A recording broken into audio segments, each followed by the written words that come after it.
여러 가지 이제 패턴도 좀 바꾸고 우리가 다시 힘을 내서 하나님의 영광된 직분을 감당하는 저와 여러분이 되길 축원합니다. 아멘. 자, 우리 오늘은 우리의 직분이 무엇인가에 대해서 우리는 아는 시간이 되기를 원합니다. 자, 세상을 사는 우리들은 수많은 사람과 관계를 이루고 살아갑니다. 그죠? 세상 속에 혼자 살 수 없는 사회적 생활을 하게 되는데 우리 모두 서로의 관계 속에서 살아가게 됩니다. 그렇잖아요. 집에는 가정이 있고 또 주변에 직장이나 또 뭐 친구나 또 여러 가지 관계되는 사람들 속에 우리는 늘 살아가게 되어 있어요. 그래서 그렇게 이제 관계 속에 살아가는데 때는 좋던지 싫던지 간에 서로의 관계를 갖고 사는데 누구든지 좋은 관계와 사랑의 관계에서 살니까 얼마나 좋을까. 그죠? 서로 사랑하고 서로 보다듬어주고 서로 이렇게 칭찬하고 서로 이렇게 덮어주고 그런 관계 속에 살면 얼마나 좋을까. 그런데 보고 싶고 함께하고 싶은 사람이 있는가 하면 만나면 좋지 않은 사람 관계도 있어요. 그죠? 아주 보기 싫은 사람도 있고 왜 그럴까? 아주 저 인간은 안 봤으면 좋겠다. 그런 사람도 있어요. 왜 서로 이런 관계에 있지 못할까? 왜 서로 분쟁이 일어날까? 잘 한번 생각해 보셨어요? 자, 우리가 왜 그런 분쟁 가운데 사는가? 자, 이유를 말하려 한다면 수많은 이유가 있을 거예요. 저 인간이 저거 못돼서 그래. 또 내 마음이 들지 않기 때문에 그렇고. 그렇죠? 나하고는 맞지 않아. 나하고는 맞지 않는다는 거죠. 그런데 그렇게 우리가 사는 이유가 있어요. 이건 우리 본성의 문제인데 죄 가운데 있는 마음이 있기 때문에 그렇습니다. 그 원인은 하나님과의 관계 문제라는 거예요. 우리는 우리 그 문제를 있잖아요. 문제를 이제 나를 알고 하나님을 알면 그 문제에 해답이 있어요. 그런데 우리는 각기 상대방을, 그러니까 아담이 하와가 선악과를 먹었을 때 저 여자가 먹으라 해서 안 먹었다. 우리가 이렇게 핑계대면서 살아갑니다. 그죠?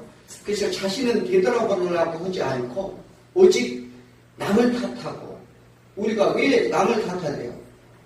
그것은 뭐냐면 내가 생각하고 내가 바라는 대로 상대방이 응해지지 않기 때문에 그렇습니다. 우리는 늘 그런 가운데 살아가죠. 부부관계도 마찬가지죠. 왜 불평불만을 가져요? 갖는 이유가 뭐예요? 내 마음에 안 든다는 거예요. 그게 문제예요, 그게. 우리가 그러면 상대방은 그 사람 마음에 들까? 그렇지 않다는 거예요. 그러니까 늘 내 마음에 들게 해달라 이렇게 이야기를 하죠. 왜 그럴까 우리가? 사람은 하나님의 피조물이고 하나님의 형상대로 해야 되는데 이 형상을 잊어버렸기 때문에 그렇습니다. 모든 만물 또한 마찬가지인데 이로 인해 고통 중에 있다는 사실을 우리는 인식해야 될 줄 믿습니다. 그러므로 예수님이 오셔서 제일 먼저 하시는 말씀이 너희에게 평안을 주러 왔노라 이렇게 말씀하셨어요. 그러니까 우리는 그렇게 평안이 없는 거예요. 왜? 내 생각, 내 뜻대로 살다 보니까 내 마음에 드는 게 하나도 없어요. 내가 원하는 게 되지도 않고 내가 바라는 게 되지도 않고요. 내가 생각하는 게 인생이 되지 않는 거예요. 그러다 보니까 불평불만이 생기고 그 불만을 상대방에게 전가시키라는 거예요. 그게 우리의 문제란 말이죠. 이 사도 바울도 참 인사가 늘 은혜와 평안이 있게 해달라 이렇게 편지를 하죠. 그만큼 우리 삶에 얼마나 평안이 있길 소원하는지를 우리는 알 수 있습니다. 하지만 이 세상에서는 참 평안을 얻는 것은 참으로 어렵습니다. 그래서 그 이유와 해결책을 찾아야 될 줄 믿습니다. 자, 오늘 본문을 통해 서로 고통 중에 있는 모든 관계 속에서 우리가 맡은 직분이 무엇인지를 사도 바울은 말하는데 우리 진정한 삶의 길이 무엇이고 또 이런 고통의 문제, 우리 갈등의 문제를 어떻게 해결해야 되는지를 잘 알고 깨닫는 시간이 되길 축원합니다. 그래서 제일 먼저는 우리에게는 그리스도 사랑이 강권돼야 된다 이렇게 말합니다.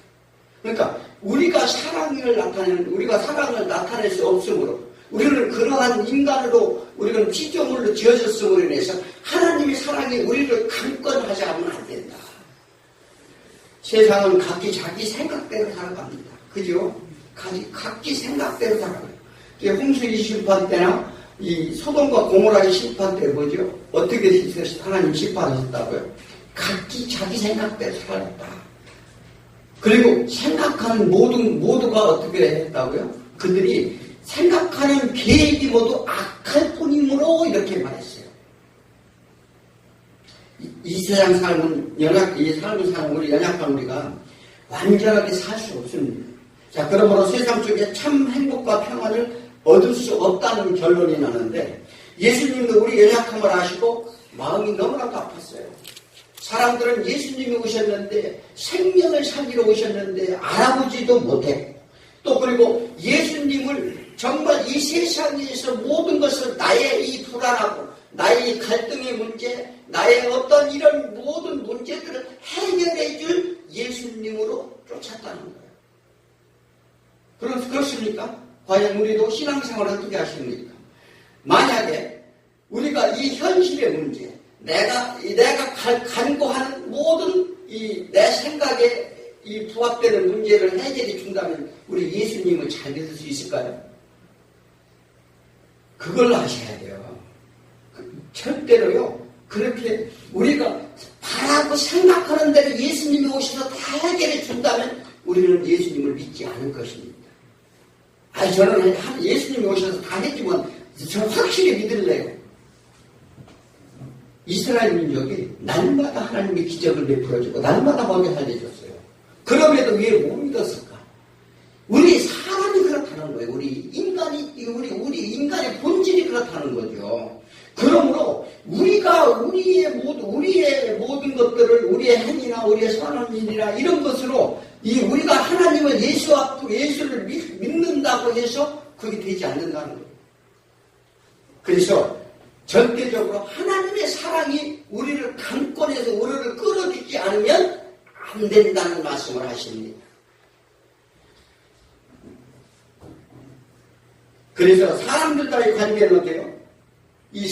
내가 바라는 대상이 아니라 긍휼과 용서와 사랑의 대상일 뿐이다 이렇게 말하는 거예요. 사람 믿을 수 없잖아요.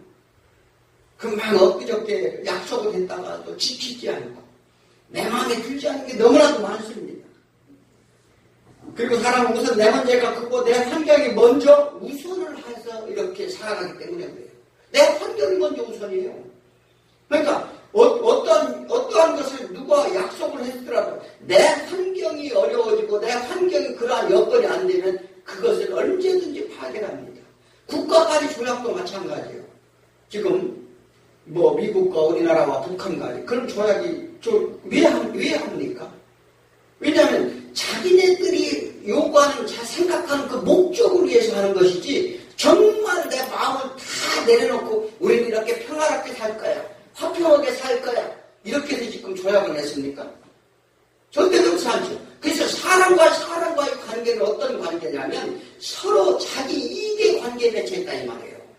그러니까 이게 온전하지 못한 거예요. 이게 잘 아셔야 돼요. 그 모든 관계가 그런 관계 가운데 있다는 것은 나부터 우선한다. 그래서 내 생각대로 되지 않은지 쉽게 넘어지고 깨지기 쉬운 우리는 질글과 같은 존재라고 이렇게 고린도후서에서 말씀하세요. 4장에서 이렇게 말씀하시는데 깨지기 쉬운 이 그릇에 보화를 담는데 뭐냐면 그 보화를 담는 건 우리에게 어떻게 해요? 신의 초능력을 하나님께서 부어준다 이렇게 얘기해요. 그러니까 깨어지기 쉬운 우리 마음속에 예수님이 그러니까 하나님이 내 안에 거하면 우리가 그 연약함을 아심으로 그 능력으로 우리에게 깨어지지 아니하도록 지켜주신다. 그래서 우리에게는 그런 능력이 있지 아니하다 이 사도 바울은 이렇게 말하는 거예요. 그런데 사실 그렇습니다. 우리는요 이 예수를 내 안에 모시지 않으면 내 마음을 쉽게 깨져요. 그렇지 않아요? 금방 요동이 된다고요. 그러므로 우리는 그리스도의 사랑이 예수가 내 안에서 그것을 강권하지 않으면 우리는 세상 가운데 넘어지고 우리는 좌절할 수밖에 없다 이렇게 말합니다. 우리는 약함으로 인하여 누군가에게 상처 주고 받으면서 마음이 아프면서 늘 살아가죠. 본인이 상처 주고 본인이 말한 것을 가지고 본인이 스스로 상처받기도 하고요. 또 나는 아무렇지도 않게 한 얘기가 상대방이 상처로 막 돌아오고 그래요. 왜 그러냐면 각기 생각이 다르고 자기 바람이 다른데 또 자라온 환경이 다르고 여건이 다른데도 불구하고 자기 의지로 얘기를 하기 때문에 그래요. 그렇게 상처 안 받고 살았어요? 자, 우리가 이걸 잘 아셔야 돼요.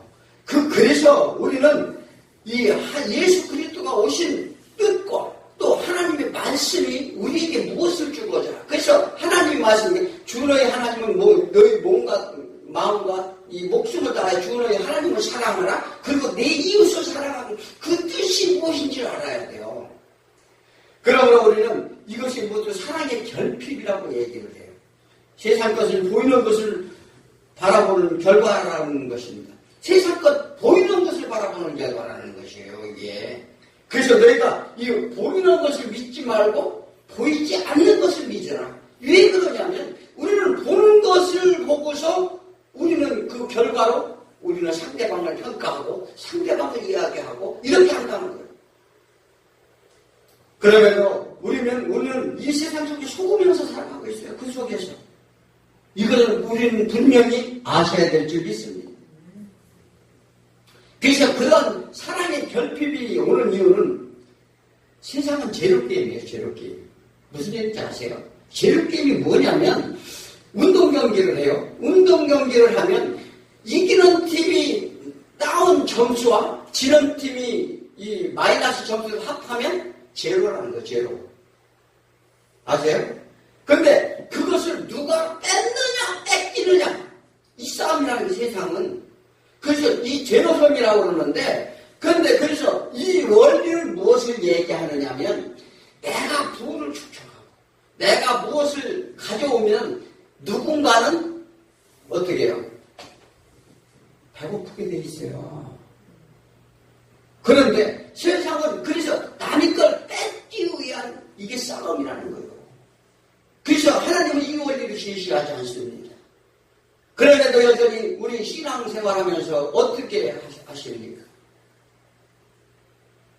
교회에 나와서 기도하면서 나한테 뭘 달라는 거예요.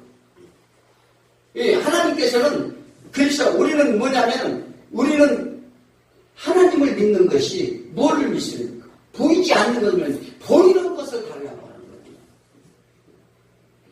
그래서 남을 이기려고 남의 우위에 서서 남을 짓밟으려 합니다. 그것이 이 세상에서 줄 수 있다고 성공했다고 그러는 거예요. 권위를 가지고 남을 다스리고 그들을 부려먹으며 그들을 밟고 그들을 이용해서 돈을 벌고 이게 하고자 하는 것이 출세의욕이에요. 그런데 우리 이 신앙인들도 똑같이 이 길을 달라 이렇게 요구하는 사람이 너무나도 많습니다. 이것은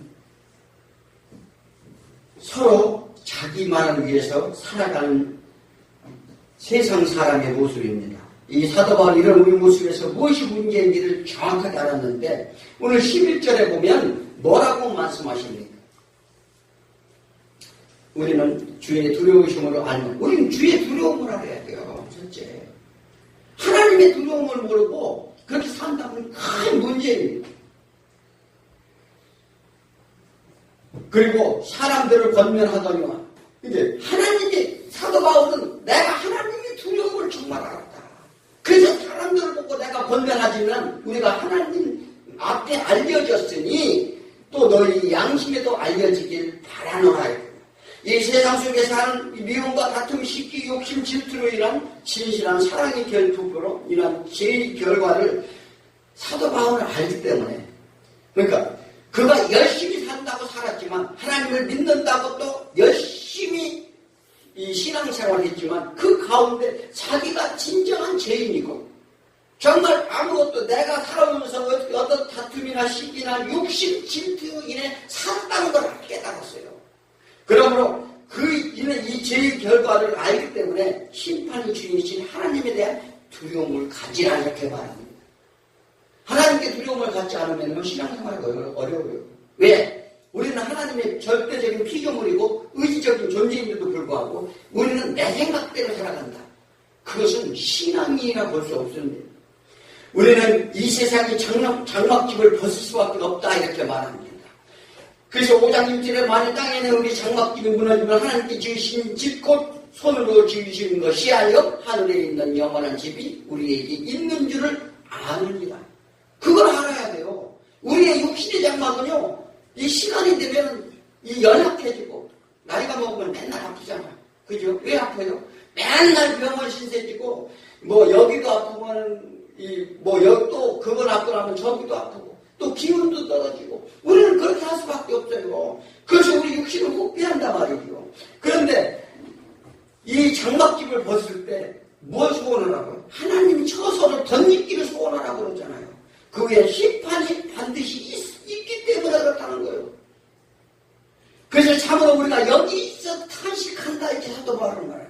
내가 이 땅에 사는 것을 정말 탄식하노라. 왜 탄식을 해요? 사도 바울이. 우리가 이 땅에 사는 게 막 지금 뭐 행복하게 뭔가 얻고 막 이렇게 살려고 막 했는데 왜 탄식을 해야 되나? 우리는 이 땅에서 반드시 죽을 수밖에 없기 때문에 탄식하는 거예요. 그렇잖아요? 우리는 누구나 다 죽을 수밖에 없는데 과연 우리 죽을 수밖에 없는 인생으로 전락한 데에 대한 탄식을 하는 거예요. 그래서 하나님께 살려달라고 얘기하는 거죠. 누구한테 살려달라고 그래요? 우리가 힘든 일이나 어려운 일이나 이런 일이 있을 때 사람한테 백날 얘기해도요 해결되지 않아요. 그러시면 안 돼요. 그러면 누구한테 해야 돼요? 오직 하나님한테 나와서 기도하시기 바랍니다. 이게 우리 해답이에요. 자, 그러므로 우리는 서로 비방하고 모략하는 것이 아니라 각기 양심을 가지라 이렇게 말합니다. 진리의 생명을 살리고자 하는 선한 양심을 너희는 알라 이렇게 말하는 거예요. 그러니까 미친 듯이 하나님이 진실된 사랑을 전하려 했던 것인데 고린도 교인들은 오해를 합니다. 이것은 이 사도 바울이 그리스도의 뜨거운 사랑을 알았어요. 나를 살리러 오신 분이구나 예수님이. 내가 이런 고통 속에 즐거움 속에 내가 시기와 질투와 미움과 내 생각 속에 정말 빠져서 영원히 죽을 수밖에 없었는데 예수 그리스도의 진정한 사랑이 나한테 이렇게 베푸는 이 사랑의 지금 뜨거움을 알았던 거예요. 그러니까 우리도 이런 예수 그리스도의 사랑의 뜨거움을 반드시 알아야 될 줄 믿습니다. 그들이 왜 오해를 했어요? 그 이유는 진리를 모르기 때문에 그랬어요. 그래서 우리 진리를 알지니 진리가 너희를 자유케 하리라 이렇게 말합니다. 진리를 알기를 실수라는 거예요. 네, 하나님 말씀을 알기를 실수라는 거예요. 그래야 진리를 너희가 알아야 너희가 그 진리 안에서 자유함을 얻을 것이다 이렇게 말합니다. 우리가 세상에 다 묶여 있는 거예요. 눈으로 보고 이런 데 다 묶여 있어서 거기에 우리가 힘든 거예요. 남보다 더 가져야 되고. 왜 상대성 원리잖아요. 그러니까 뭐냐면 내가 그냥 호주머니에 돈이 아무것도 없어도 가진 게 없어도 오늘 그냥 먹고 사는데 평안을 누려야 되는데 평안을 못 누리는 거예요. 내일 걱정되는 거죠. 왜 그렇습니까? 우리는 보이는 것에 끌려다니기에 그렇다는 것입니다. 그래서 얘들은 신앙인들이지만 외모를 자랑했어요. 사람들은 다 외모를 자랑합니다. 그래서 아름다움을 어떤 사람 있잖아요. 흑인이 거울을 처음 보고서 그 거울을 나한테 팔 수 없느냐. 그러니까 왜 그러느냐. 그러니까 꼭 나한테 팔라고 해서 팔았대요. 팔았는데 그 거울을 사자마자 그 흑인이 거울을 깨뜨려 버리더라고요. 왜 깨뜨리느냐 했더니 내 얼굴이 이렇게 흉측한 것을 보기 싫다는 거예요. 여자분들은 거울 날마다 한 달에 한 번씩 보죠. 그래서 내 얼굴이 왜 이럴까? 에? 나 늙었네. 그게 뭐냐면, 이런 것이 왜 그래요? 우리는 늙을 수밖에 없고, 그리고 이 사람들은 외모를 자랑해요. 그 외모를 자랑하는 것은 뭐예요? 내가 예쁘면 누가 봐요? 내가 보나요? 내 얼굴 예쁜 거? 누가 봐줘요? 다른 사람이 봐주잖아. 좋은 옷 입고, 이렇게. 그러니까 다른 사람을 위해서 봐주라고 내가 이 외모를 자랑하는 거예요. 그리고 신분을 나타내고, 진실된 마음으로 하지 않고 자기를 드러냅니다. 자기들의 자랑했는데, 고인도 교인도 그런 사람들이 많이 있었어요. 지금도 교회 안에서 그런 사람이 너무나도 많습니다. 그 종교적 교회 안에서 특권을 누리고자 하는 자들이 이렇게 했던 거예요.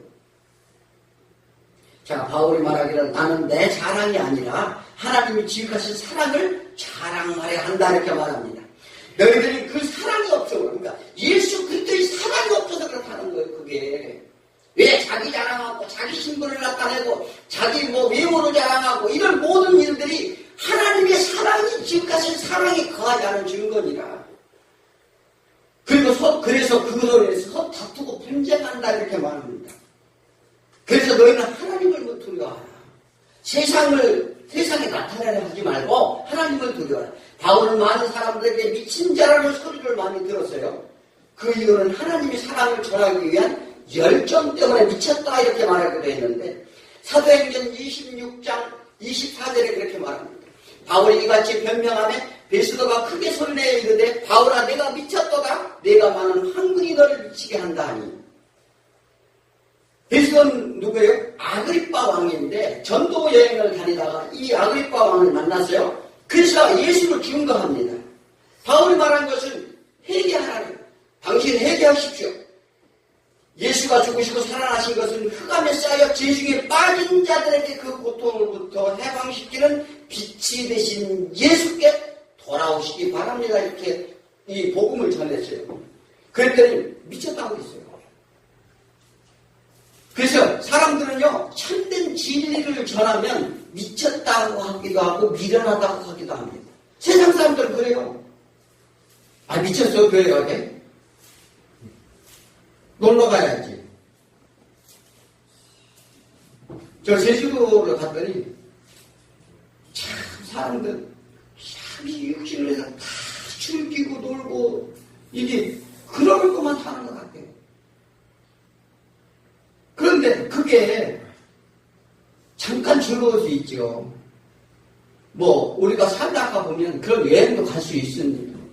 그러나 그것이 뭐냐면 목적이 돼서는 안 된다는 거예요. 그런데 요즘 사람들은 그것이 목적이에요. 어떻게 하면 맛있는 거 먹을까? 어떻게 하면 좋은 데 놀러 갈까? 그래서 주말이면 다리까지 짜가지고 가방 들고 전부 공항에 가면 사람들이 거기다 몰려 있어요. 하나님 우습게 하는 거죠. 하나님을 경홀히 여기는 거예요. 그들은 반드시 심판이 있을 것입니다. 우리는요 하나님을 두려워야 될 줄 믿습니다. 자 13절을 읽어볼까요? 우리가 많이 미쳐서도 하나님을 위한 것이요 정신이 온전하게 너희를 위한 것이니. 왜 서로 사람들이 다투고 분쟁하는 이유는 진리가 없기 때문에 그렇다는 것인데 내가 미친 이유가 거기 있다는 거예요. 사람들이 진리를 모르고 깨닫지도 못하고 서로 분쟁하고 그래서 사도 바울은 그것을 너희가 그런 이유가 무엇인지 아느냐. 그래서 그것을 전하랬던 거예요. 우리의 마음속에 예수 그리스도가 강건해야 될 줄 믿습니다. 우리의 마음속에 거하시는 성령의 인도함을 우리는 받고 살아야 될 줄 믿습니다. 바울이 완전히 예수님께 잡혀서 끌려간다 이렇게 표현했고 예수의 사슬에 묶였다 이렇게 말하기도 했어요. 죄의 사슬에서 벗어나서 예수께서 매일바 되어야 예수 그리스도의 성품 안에 있다는 걸 믿으시기 바랍니다. 그러므로 신앙생활은 오직 예수로 살아야 될 줄 믿습니다. 두 번째는 그리스도 중심의 삶을 우리는 날마다 살아야 된다는 것입니다. 그리고 어떻게 그렇게 살아요? 우리가 날마다 아침부터 일어나서 예수 중심으로 사시느냐고요. 한번 잘 내 가슴에 손을 얹고 생각을 해야 돼요. 그래서 예수님께 우리에게 보여주신 삶이 무엇인가요? 그 사랑이 그럼 무엇인가? 요한 1서 4장 10절에 이렇게 말합니다. 사랑은 여기 있으니 우리가 하나님을 사랑하는 것이 아니요 하나님의 우리를 사랑하사 우리 죄를 속하게 하여 화목제물로 그 아들을 보내셨음이로라. 우리가 하나님을 사랑하는 게 아니에요. 우리는 하나님을 알지도 못하고 살았어요. 그런데 하나님이 우리를 사랑하심으로 인해서 우리가 그 사랑 안에 거한다는 사실을 믿으시기 바랍니다. 그래서 우리는요, 예수 그리스도께서 화목제물로 대성물이 되었기 때문에 우리는 이렇게 살 수 있는데, 대성물이 되신 이유는 뭐예요? 우리는 하나님께서 불쌍히 여기시고 사랑의 은혜를 주시기 위함인데, 하나님 사랑의 공급이 끊어진 것을 회복시키기 위함이에요. 하나님 사랑의 공급이 끊어졌어요. 그 하나님 공급이 끊어졌기 때문에 우리가 다투는 거예요. 하나님 사랑이 끊어졌기 때문에 우리가 시기하고 질투하고 미워하고 싸우는 거예요.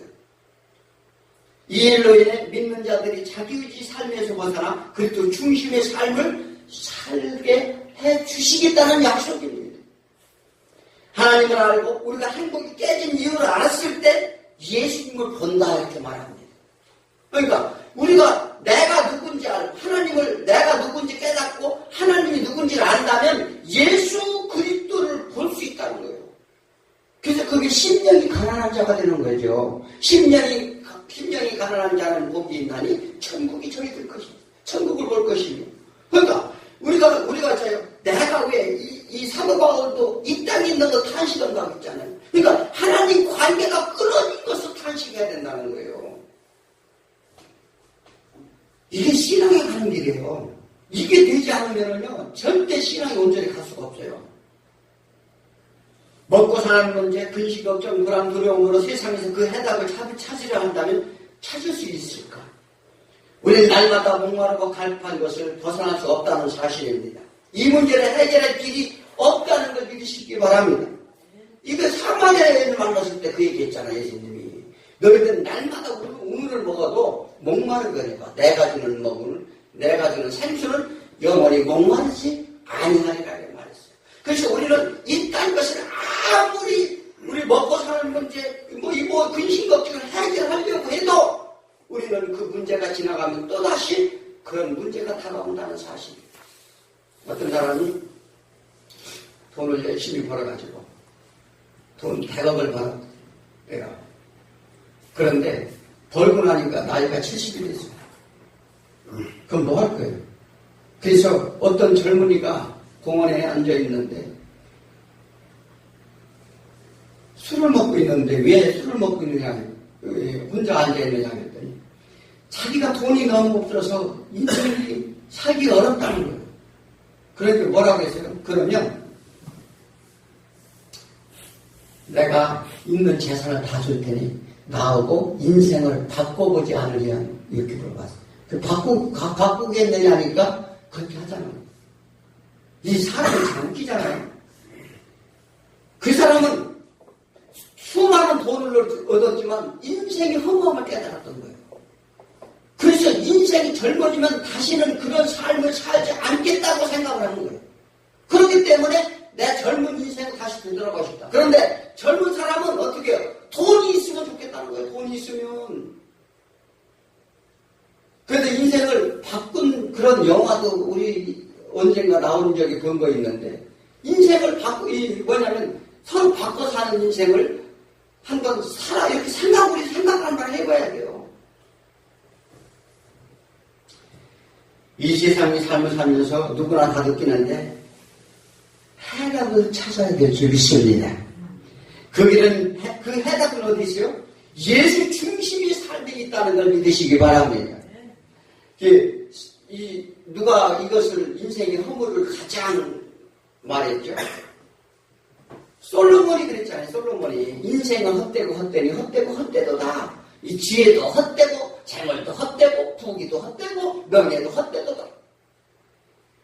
오늘 14절 15절 한번 읽어볼까요? 그리스도의 사랑이 우리를 강권하시는도다. 우리가 생각하던대 한 사람이 모든 사람을 대신하여 죽었은즉 모든 사람이 죽은 것이라. 그가 모든 사람을 대신하여 죽으심을 살아있는 자들로 하여금 다시는 그들 자신을 위해 살지 않고, 그 누구 자신을 위해 살지 말고요, 우리 자신을 위해 살지 말고 오직 그를 대신하여 죽었다가 다시 살아나시기 위하여 살게 하려 하며. 우리 신앙이 뭐라고요? 우리 자신을 위해 살래요? 누구를 위해 살래요? 예수님을 위해 살라고 하잖아요. 왜 예수님을 위해 살아야 돼요? 예수님을 위해 살면 예수님이 우리를 책임져 주실까? 안 해주실까? 네, 책임져 주신다는 거예요. 우리의 마음의 평안과 안식 모든 거 주시겠다는 약속이에요. 그런데 우리 그렇게 사느냐고요? 우린 다 보이는 것만 쫓고 살지.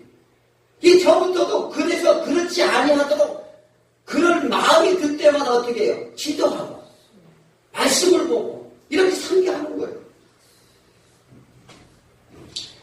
자, 우리 이렇게 살기 참, 그래서 신앙이 힘들다는 거죠. 신앙생활이 그저 축복이나 받고 이렇게 산다면 참으로 쉽죠.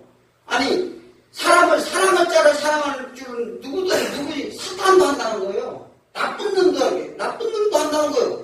그런데 우리가 하지, 세상 것을 우리가 버린다는 것은 아무나 할 수 있는 게 아니에요. 그래서 예수님이 우리를 대신하여 죽으신 것은 그런 삶의, 고통의 삶에서 우리를 건지시기 위함임을 믿으시기 바랍니다. 죄의 중에 건져내어 자연인으로 그 죄인의 삭슬 취부라는 것을 믿으시기 바랍니다. 그 삶자들을 살게 하시려 오셨다 이렇게 말합니다. 그 결과 세상의 즐거움이 살면서 비참한 죽음이 살면서 건져내신 예수 안에 사는 삶이 다시는 그런 삶의 고통을 벗어나는 길임을 믿으시기 바랍니다. 우리가 이 세상에 이런 즐거움이 삶을 살다 그냥 죽을 거예요? 아, 이런 얼마나 지금 즐겁게 사십니까? 아주 재미있어요? 어디 가서 놀고 그럴 땐 재미있을 시간도 있죠. 근데 그건 잠깐이잖아요. 갔다 오면 우리가 육신의 즐거운 것을 위해서 뭐든지 하고 갔다 오면 무슨 생각이 들어요? 계속 즐겁구나. 그 생각은 즐겁구나. 그렇지 않고 이게 뭔가 조금 허전하잖아요. 그거 허무한 거. 그거 맨날 가르쳐 주잖아요. 그거를. 우리가 술 먹는 남자 그분들이 술을 먹었다 즐겁 때 열심히 밤새도록 먹으니까 그 이튿날은 속도 쓰리고 뭔가 허무한 거예요. 그러니까 또 그것을 채우려고 그 다음날 또 가는 거예요. 그런데 먹어도 이게 채워지지 않아. 그런 거예요.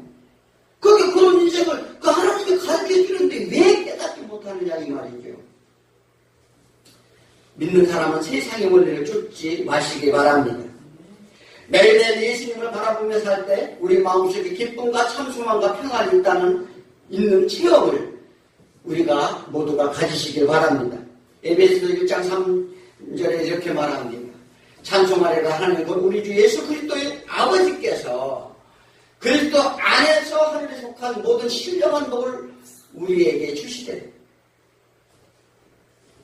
신령한 복을 우리에게 주셨대요. 그 복이 뭐예요? 복을 받으면 우선 그리스도 안에 있어야 돼요. 아무나 주는 게 아니고 그리스도 안에 있는 자에게 신령한 복을 주는데, 그 받은 복은 우리가 영원히 사는 고통이 없는 영생의 복과 또 부활의 복과 천국에 살 수 있는 천국의 복과 하나님의 영광의 복을 주시겠다는 거예요. 영원한 축복이 예비됐다는 걸 우리 믿으시기 바랍니다. 사도 바울은 이것을 알았기 때문에 그렇게 예수만 증거를 했던 거예요. 세상의 복과 영화는 잠시 뿌리고 소멸된다는 사실입니다. 우리 모두 그리스도 안에서 좀 사는 진정한 삶이 되기를 원합니다. 마지막으로 우리는 화목케 하시는 사명자라는 것입니다. 하나님과 관계 회복으로 은혜를 입었다면 하나님과 화평을 선포하는 우리들이 서로 다툰다면 말이 돼요. 하나님 주 안에 있는데 서로 다투고 시기하고 질투하고 미워하고 이러면 되겠느냐 이 말이에요. 그것은 하나님 사랑이 없다 하는 거예요. 우리가 누구를 지나가는 거지를 도와줘서 그게 사랑이 아니에요. 그거 진정으로 그 영혼을 살리고자 하는 그런 불쌍한 마음이 들어서 구제하는 것이지, 우리는 그걸 진정으로 정말 예수 그리스도 말하는 그런 사랑으로 다가가는 게 아니라고요.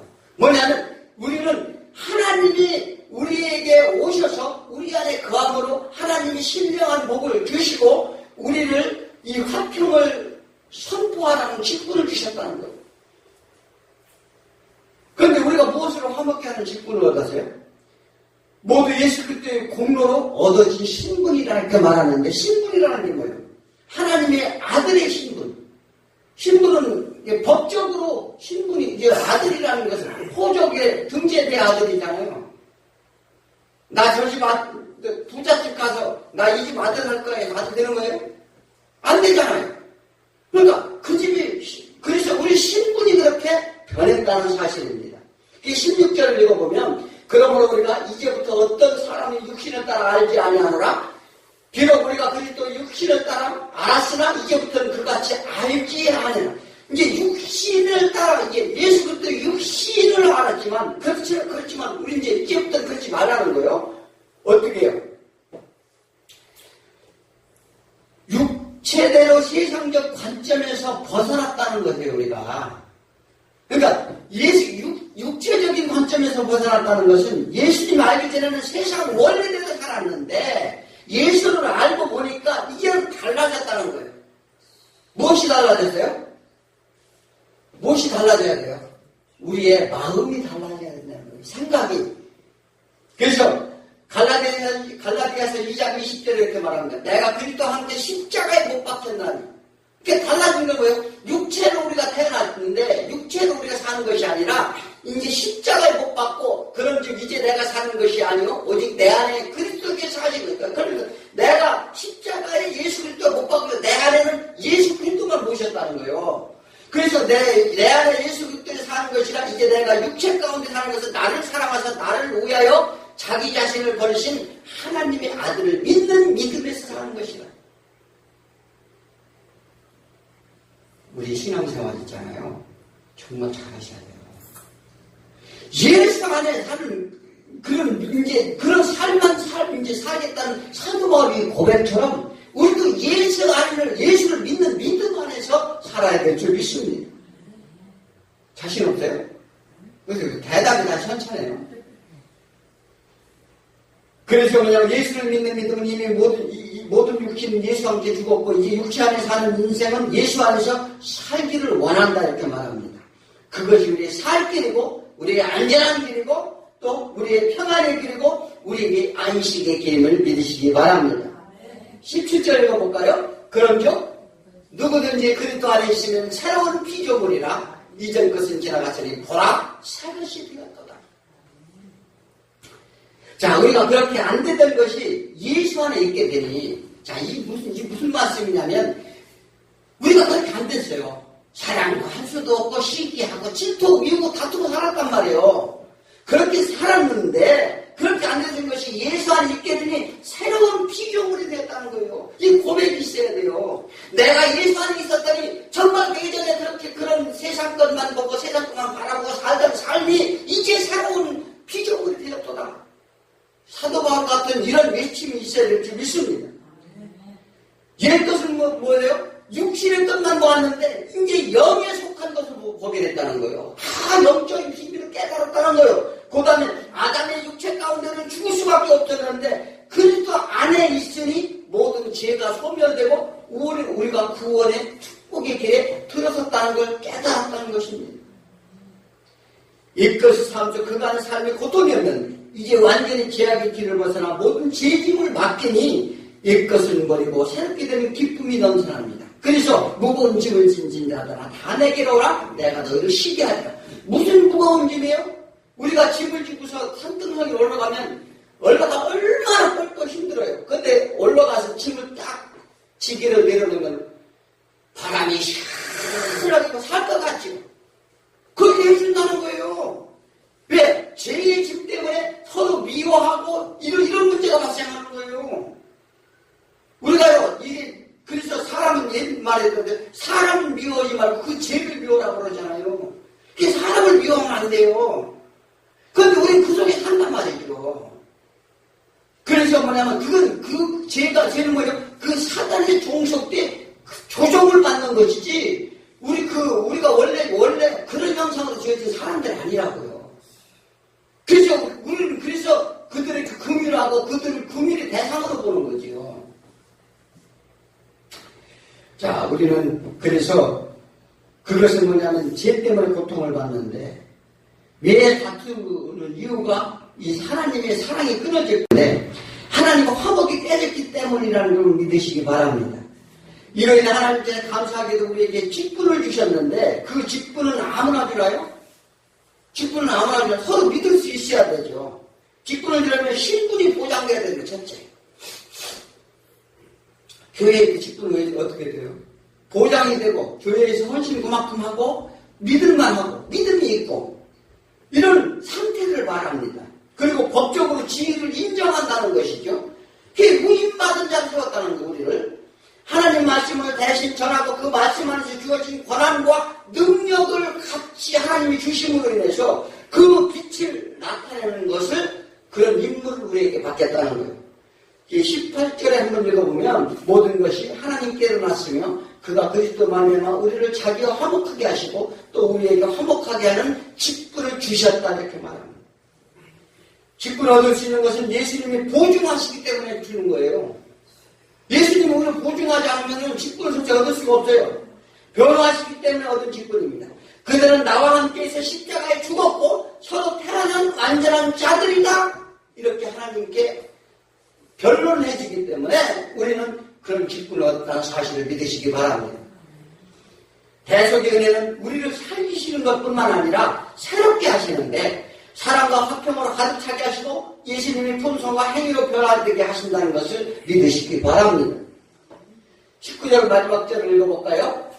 그러므로 곧 하나님께서 그리스도 안에 계시사 세상은 자기와 화목하게 하시며 그들의 죄를 그들에게 돌리지 아니하시고 화목하게 하는 말씀을 우리에게 부탁하시는. 자, 우리 죄를 물어보지 않는데 이제 네가 내 안에 있으면 절대 네가 그동안에 지었던 죄, 살인을 저질렀으라도 아무리 내가 세상에 악한 일을 했을지라도 죄를 묻지 않겠다. 그리고 그들 돌리지 않냐고 화목하게 하는 말씀을 우리에게 부탁하신대요. 네가 어떻게 그렇게 해서 변했는지, 네가 어떻게 해서 그렇게 그 모든 것이 새로운 삶을 살게 되는지를 그 말씀을 통해서 다른 사람에게 전하라는 거예요. 우리 그렇게 하고 사세요? 우리는 반드시 그렇게 하고 살아야 될 줄 믿습니다. 화목케 하는 통로로 사용되어야 한다는 것입니다. 결론을 말씀드리겠습니다. 그렇습니다. 우리 세상 가운데 헤매고 방황하며 육신을 쫓아 살며 왜 고통받고 애쓰는지 모르는 인생들에게 하나님 말씀을 전해야 할 의무와 함께 직분을 받았다는 것을 우리는 알아야 합니다. 하나님과 죄인의 화목은 인간 스스로 지식과 노력으로는 되는 게 아닙니다. 오직 예수 그리스도의 공로요 은혜라는 것입니다. 그 은혜를 입은 자는 빚진 자라 이렇게 말합니다. 예수를 모르는 자에게 자신의 죄를 직시하여 십자가에 나오도록 해야 됩니다. 요한일서 2장 2절에 보면 그는 우리 죄를 위한 화목제물이니 우리만 위할 뿐 아니요 온 세상의 죄를 위하시니라. 온 세상의 죄를 위해서 오신 예수 그리스도를 우리는 믿습니다. 하나님과 화목함은 신령한 비밀이라고 말합니다. 그 비밀을 우리는 알려야 될 줄 믿습니다. 지금도 열심히 사람들이 육체만을 위해 사는 이들에게 해답을 우리는 알리고 그 말씀을 우리는 선포해야 될 줄 믿습니다. 인생의 유한한 기간에 제일 급한 것이 하나님과 먼저 화목해야 됩니다. 이 신앙생활은 하나님과 먼저 화목하지 않으면 이 신앙생활을 할 수가 없어요. 그래야 모든 것이 회복될 줄 믿습니다. 그러므로 우리는 모든 이들에게 예수를 전하고 예수 앞에 나오도록 우리 모두 전심하는 저와 여러분에게 축원합니다. 기도합니다. 하나님 아버지 감사합니다.